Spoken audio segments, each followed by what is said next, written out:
Valappad Manappuram Comtech and consultancy ലിമിറ്റഡിൽ നിന്നും 20 കോടിയുമായി മുങ്ങിയ പ്രതി ധന്യ മോഹനൻ കീഴടങ്ങി.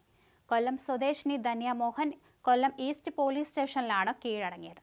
കീഴടങ്ങിയ പ്രതിയെ സ്റ്റേഷനിൽ നിന്ന് മെഡിക്കൽ പരിശോധനയ്ക്ക് കൊണ്ടുപോയി.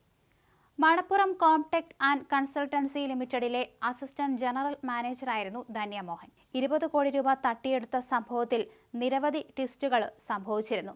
ധന്യ മോഹൻ തട്ടിപ്പ് പണം ഉപയോഗിച്ച് ഓൺലൈൻ റമ്മി കളിച്ചുവെന്നാണ് പോലീസ് പുറത്തുവിടുന്ന വിവരം.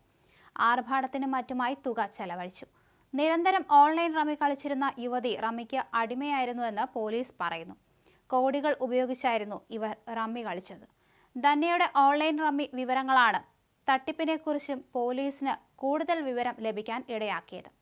2 കോടിയുടെ ഓൺലൈൻ റമ്മി ഇടപാട് വിവരങ്ങൾ ധന്യയോടെ ഇൻകം ടാക്സ് തേടിയിട്ടുണ്ടെങ്കിലും വിവരങ്ങൾ ധന്യ കൈമാറിയിട്ടില്ല.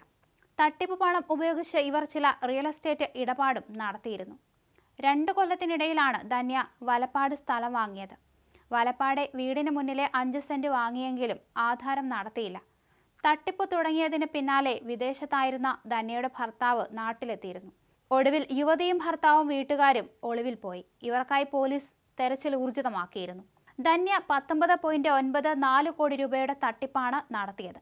കമ്പനിയുടെ ഡിജിറ്റൽ പേഴ്സണൽ ലോൺ അക്കൗണ്ടിൽ നിന്നാണ് AGM ധന്യ മോഹൻ പണം തട്ടിയത്. 18 വർഷം ജോലി ചെയ്ത സ്ഥാപനത്തിൽ നിന്ന് 5 വർഷം കൊണ്ടാണ് കൊല്ലം സ്വദേശിനിയായ ധന്യ മോഹൻ ഇത്രയും പണം തട്ടിയെടുത്തത്. ഡിജിറ്റൽ ഇടപാടിലൂടെയാണ് ധന്യ ഇത്രയും പണം തട്ടിയെടുത്തത് എന്നാണ് SP പറഞ്ഞത്. പ്രതി വിദേശത്തേക്ക് കടക്കാതിരിക്കാൻ പോലീസ് ലുക്കൌട്ട് സർക്കുലർ പുറത്തിറക്കിയിരുന്നു. തട്ടിപ്പ് പണം ഉപയോഗിച്ച് വാങ്ങിയ വലപ്പാടെ വീട് കണ്ടുകെട്ടാനുള്ള നടപടികളും തുടങ്ങി. 7 അംഗ പ്രത്യേക സംഘം രൂപീകരിച്ചാണ് കേസ് അന്വേഷിക്കുന്നതെന്ന് SP പറഞ്ഞു. ധന്യ താമസിച്ചിരുന്ന തൃശൂരിലെ വീടും കൊല്ലത്തെ വീടും പൂട്ടിയിട്ട നിലയിലായിരുന്നു. ധന്യയും ബന്ധുക്കളും ഒളിവിലായിരുന്നു. ജൂലൈ 23-ന് സ്ഥാപനം ധന്യക്കെതിരെ പരാതി നൽകിയതിന് പിന്നാലെ ഇവരെ കാണാതായി. വീടിന്റെ പൂട്ട് തകർത്ത് അകത്തുകയറി പോലീസ് പരിശോധന നടത്തി. ധന്യ 19.94 കോടി രൂപ സ്ഥാപനത്തിൽ നിന്ന് തട്ടിയെടുത്തു എന്നാണ് പോലീസിന്റെ പ്രാഥമികമായ കണ്ടെത്തൽ.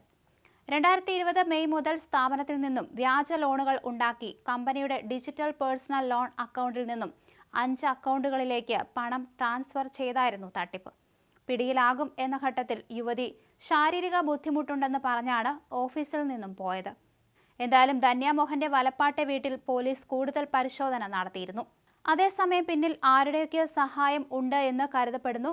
ഇവരുടെയൊക്കെ സഹായത്തോടു കൂടിയായിരുന്നു യുവതി ഒളിവിൽ പോയത്. യുവതി ഒളിവിൽ പോകുന്നതിന് തൊട്ട് മുമ്പ് വരെ 18 വർഷത്തോളമായി തിരുപ്പഴഞ്ചേരി അമ്പലത്തിനടുത്തുള്ള വീട്ടിലായിരുന്നു താമസിച്ചു വന്നിരുന്നത്.